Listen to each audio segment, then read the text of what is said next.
जिन्नात को आग से बनाया होता तो फिर जिन्नात को आग से डर नहीं लगता। इसलिए कि इंसान को भी मिट्टी से बनाया है तो इंसान मिट्टी से बिल्कुल नहीं डरता है, उसके ऊपर चलता है, बैठता है, उसके ऊपर लेट भी जाता है। इंसान के जिस्म में कोई भी तकलीफ़ नहीं होता है मिट्टी के ज़रिए से। इसलिए इंसान को भी मिट्टी से बनाया और उस मिट्टी पे हम लेट भी रहे हैं, लेकिन हमें कोई तकलीफ़ नहीं है। तो जिन्नात को जब आग से बनाया है तो फिर उसे आग से क्यों डर लगता है? अगर जो जिन्नात को आग से बनाया तो फिर उसे आग से कोई डर नहीं लगना चाहिए। लेकिन बात कुछ और है दोस्तों।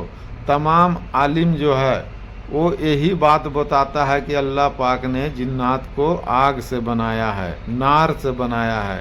तो नार के मतलब सिर्फ ये आग ही नहीं है जिससे हम लोग खाना बनाते हैं, हाथ सेकते हैं। ये जो लकड़ी जलाने पर जो आग उठता है, इसी को सिर्फ नार नहीं बोला जाता है।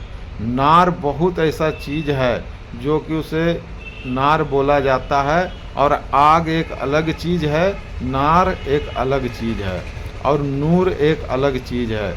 जैसे कि हवा हम लोगों को दिखाई नहीं देता है लेकिन चल रहा है, इसी दुनिया में है।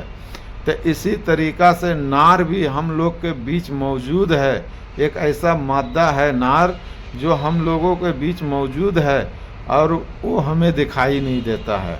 तो यो नार से बनाया गया है जिन्नात को।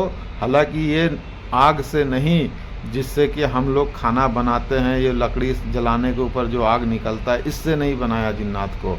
वो अलग ही चीज़ है जिससे जिन्नात को बनाया गया है। अगर जो आग से जिन्नात को बनाता तो फिर जिन्नात को आग से कभी भी ज़रा भी खौफ डर नहीं होता। मेरे पास एक मरीज था, उसके ऊपर जिन्नात हाजिर था। मतलब जिन्नात उसका जिस्म में घुस कर लान तान गाली गुल्लम वो अपना मतलब कि ताकत दिखा रहा था। हमें कौन भगाएगा, हमें कौन हटाएगा, हम इसको परेशान कर देंगे, इसको जलील कर देंगे, इसको तबाह कर देंगे, बर्बाद कर देंगे। इस तरीक़ा का भाषण दे रहा था जिन्नात। जब हम माचिस का तिल्ली जलाकर उसके चेहरे के नज़दीक ले गए तो बिल्कुल आदमी नॉर्मल हो गया था। जिन्नात उसका जिस्म से उतर गया था, वो आग के डर से कि कहीं ना इसका जिस्म में सटा दे, डर से उसके जिस्म से उतर गया। और फिर जब हम हटाए तो फ़ौरन चंद सेकंड में उसका जिस्म में फिर दाखिल हो गया। तो जिन्नात को इंसान के जिस्म में घुसने में भी वक्त नहीं लगता और निकलने में भी कोई वक्त नहीं लगता है। इसलिए कि वो मादा इस तरीक़ा से है कि जिस तरीक़ा का मादा ये हवा का है, जिस तरीक़ा ये हवा चल रहा लेकिन हमें दिखाई नहीं देता, इसी तरीक़ा का मादा है जिससे जिन्नात को बनाया गया नार से।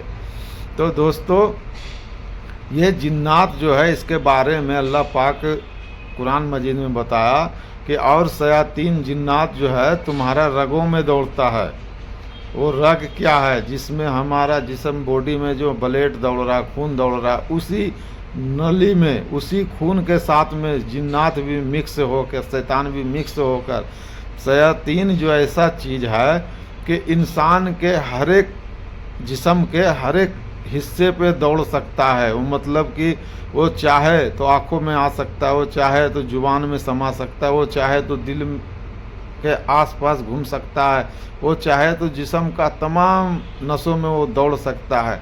इसलिए वो मादा एक तरह का ऐसा है, नारी मादा, कि मतलब जैसे हवा चलता है लेकिन दिखता है नहीं और अपना काम भी करता है, और ऐसा काम करता है कि ये चाहे तो कुछ भी कर दे हवा के ज़रिए से।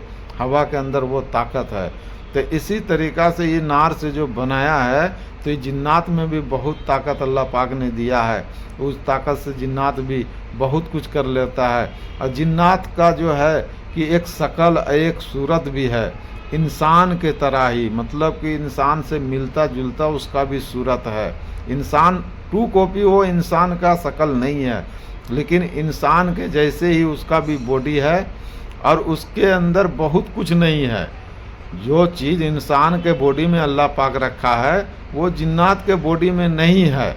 बहुत चीज़ सिर्फ वो एक ही चीज़ है, मतलब कि वो जो रूह उसका बना दिया है मादे का, बस वही मादे का जो रूह है, बस वही उसका जिस्म भी है, वही उसका रूह भी है, वही उसका बॉडी भी है। लेकिन इंसान के बॉडी में अलग अलग चीज़ें हैं। तरह तरह का रूह है। तो जिन्नात में और इंसान में बहुत ज़्यादा फर्क है। इंसान के आगे जिन्नात बिल्कुल जीरो है मेरे हिसाब से। अगर जो किसी सूफी इकराम से पूछिएगा, जो अल्लाह का जो वली है, उन लोगों के पास बैठिए और उनका इल्म सीखिए, तब आपको पता लगेगा कि जिन्नात तो इंसान के अंदर आगे कुछ भी नहीं है, लेकिन फिर भी जिन्नात इंसान को जलील करके रखता है। इसलिए कि इंसान को जिन्नात से बचने का कोई तरीका ही नहीं है, और वो जो है कि इंसान को अपने बस में कर लेता है, इसलिए कि वो दिखता नहीं है।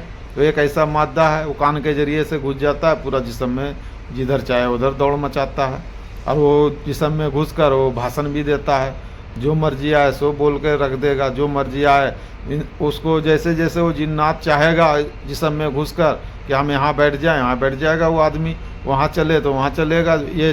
फिर वो आदमी का कुछ नहीं चलता है, उसका जुबान से जिन्नात ही बोलता है। तो जिन्नात जो है इंसान के अंदर बिल्कुल आसानी तरीके से घुस जाता है, हालांकि इंसान के अंदर वो बिल्कुल एक पॉइंट है। और इंसान के अंदर मतलब कि 10 तरह का रूह है, तो उसके पास एक ही रूह है, उसी के बदौलत वो इतना ताकत दिखाता है। लेकिन इंसान के पास 10 तरह का रूह है, फिर भी मजबूर है, इसलिए कि वो अकेला रूह जो है वो बेदार है, और आपके अंदर 10 तरह का रूह है, उसमें से 2 ही 3 बेदार है, बाकी सब सोए हुआ है। तो वो क्या उसका मुकाबला करेगा? जिसका अंदर का जाग उठता है रूह, तमाम 10 के 10 ही, 16 के 16 ही रूह जाग उठता है, तो क्या जिन्नात उस पर काबू पाता है? जिन्नात फिर उसके आगे सर झुकाता है। देख लो, साबिर पाक के आगे जिन्नात सर झुकाता है, गौस पाक के आगे सर झुकाता है।